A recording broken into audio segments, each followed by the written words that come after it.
অন্যের সম্পদ দখল করার জন্য যদি তুমি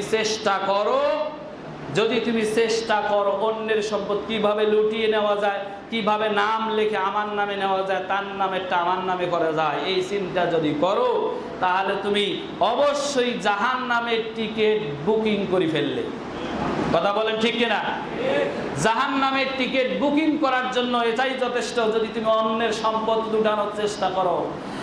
পুলিশের সাবেক আইজিপি বেনজির আহমেদ, আপনারা অনেকেই শুনছেন সোশ্যাল মিডিয়ায়, ইনি এমনভাবে সম্পদ লুটিয়েছে, এমনভাবে সম্পদ অর্জন করে আজকে আর বাংলাদেশে নাই। কি বলেন, আছে? বাংলাদেশে নাই। সে গেছে কোথায় এখন বলেন?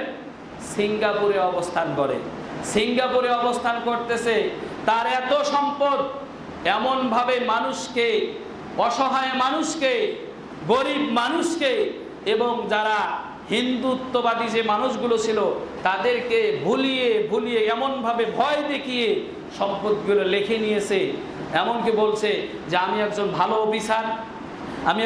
অফিসার, আমি আপনাদের কিছু টাকা আদায়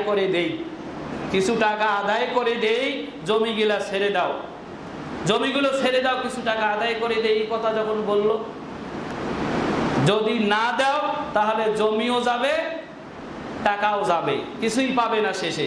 তখন মানুষ, অসহায় মানুষগুলো তখন জমি লিখে দিতে বাধ্য হয়ে গেল। এখন তার স্ত্রী এবং তার 3 কন্যার নামে আপনার প্রায় 621 বিঘা জমি, 621 বিঘা সম্পদের মালিক তার স্ত্রী এবং 3 কন্যা।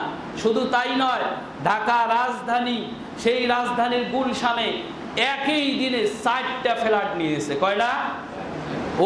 ওই পরিবারের মধ্যে 4টা ফ্ল্যাট ক্রয় করছে একদিনেই। তাহলে কিরকম টাকা! গরিবের টাকা লুণ্ঠন করে, গরিবের সম্পদ লুণ্ঠন করে যদি তুমি পাহাড় বানাও, পাহাড় করো। আজকে এটাই শুধু নয়, মানুষের হক নষ্ট করা যাবে না। একটা হলো হকুল্লাহ, কার হক বলেন তো?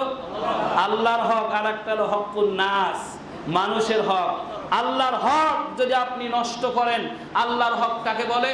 আল্লাহর হক হলো আপনার নামাজ, রোজা, হজ, যাকাত, যত ফরজ বিধান আছে এগুলো সব আল্লাহর হক। কার হক?